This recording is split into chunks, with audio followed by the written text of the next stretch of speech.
السلام علیکم۔ آپ جانتے ہیں کہ مرد شادی کس لیے کرتا ہے؟ اسے اس چیز کی ضرورت نہیں ہوتی۔ وہ شادی کے نام پہ اگر مہینے کا آپ اس کا ٹوٹل منتھلی انکم دیکھیں تو جتنے میں وہ باہر 4 لڑکیاں رکھ سکتا ہے، 4 لڑکیوں کو مطلب گرل فرینڈ رکھ سکتا ہے، اس سے ڈبل خرچہ اس کی بیوی کا ہوتا ہے۔ پلس اس پہ کہ وہ بہت سی بعض اوقات اپنی انا کو، اپنے آپ کو لوگوں کے سامنے گرا کر اپنی بیوی اور اپنے بچوں کے ضروریات اور اخراجات اور ان کے نخرے پورے کرتا ہے۔ اس پر اس کو بعض اوقات وہ کام بھی کرنے پڑتے ہیں جو اسے پسند نہیں ہوتے، لیکن وہ اپنے بیوی بچوں کے لیے کرتا ہے، ان کے لیے گھر کا بندوبست کرتا ہے، کھانے پینے کا بندوبست کرتا ہے، ان کے پہننے اوڑھنے کا، ان کی خواہشات پوری کرتا ہے، ان کی عزت، ان کے معاملات، ہر چیز کو پورا کرتا ہے۔ اور ان سب کے لیے وہ شادی کر کے ایک عورت کو اپنے گھر میں لا کر مکمل طور پر ایک ذمہ داری خود اپنے سر پر ڈالتا ہے۔ شادی کے نام پر اتنا خرچہ، زیور وغیرہ، ہر طرح کے معاملات، آخر اسے کیا ضرورت پڑی ہے کہ وہ شادی کرے؟ حالانکہ اگر وہ چاہے تو اس سے کم خرچے میں، کم پیسے میں باہر کسی عورت کے ساتھ اپنے معاملات طے کر کے تھوڑے سے پیسے دے کر اپنے خواہشات بھی پوری کر لے، اور اپنے مطلب اس سے زیادہ اپنے سر پہ کوئی ذمہ داری بھی نہ ڈلے اس کے۔ لیکن اس کے باوجود سب کچھ جانتے ہوئے بھی وہ شادی کیوں کرتا ہے؟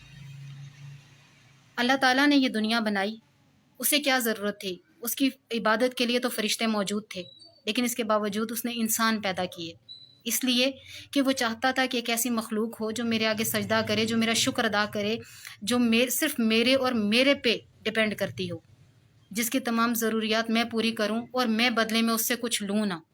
اس لیے اللہ تعالیٰ نے انسان بنائے، ورنہ فرشتے اس کی عبادت کے لیے کم نہیں تھے۔ کتنے فرشتے ایسے ہیں جو صرف سجدے میں ہی اور قیامت تک صرف سجدے میں ہی رہیں گے۔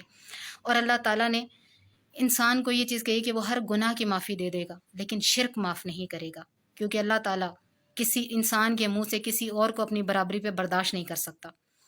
اسی طرح اللہ تعالیٰ نے اپنی یہ عادت مرد میں ڈالی کہ مرد عورت کی ہر بات کو برداشت کر سکتا ہے، وہ ہر عورت کی ہر ضرورت کو پورا کرتا ہے، لیکن اگر نہیں برداشت کرتا تو مرد شرک نہیں برداشت کرتا، یعنی کہ اپنے ساتھ کسی اور کو شریک۔ وہ جب کہتا ہے کہ اگر میں اس کا شوہر ہوں تو میرے علاوہ کسی اور مرد کے ساتھ اس کے تعلقات یا کسی اور مرد کی تعریف وہ اپنی بیوی کے منہ سے برداشت نہیں کر سکتا۔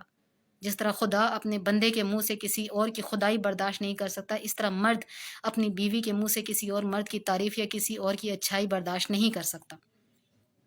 اور صرف اس لیے کہ کوئی عورت اس پہ ڈیپینڈ ہو، صرف وہ اس کی ہر چیز کو پورا کرے اور بدلے میں اس سے کچھ بھی نہ مانگے، صرف شکر گزاری مانگے، یہ چیز اللہ تعالیٰ نے مرد میں ڈالی ہے۔ اور عورت کو تو خوش ہونا چاہیے کہ کوئی انسان اس کی ذمہ داری لیتا ہے، لیکن آج کی عورتیں اس چیز کو اپنے لیے پابندی سمجھ کر آزادی کے نام پر بے حیائی کر رہی ہیں۔ خدا را سوچئے گا ضرور کہ مرد کو کیا پڑی کہ وہ آپ کی ذمہ داری لے کر الٹا اپنے لیے بوجھ بنا لے۔ وہ تو صرف بدلے میں آپ سے شکر گزاری مانگتا ہے، اور اس کے بدلے میں آپ کو وہ سب کچھ دیتا ہے جو آپ کی خواہشات بھی ہوتی ہیں اور جو اس کی بعض اوقات اس کی مرضی کے خلاف بھی ہوتا ہے، لیکن صرف آپ کی خوشی کے لیے اور بدلے میں شکر گزاری کے لیے وہ یہ سب کچھ کرتا ہے۔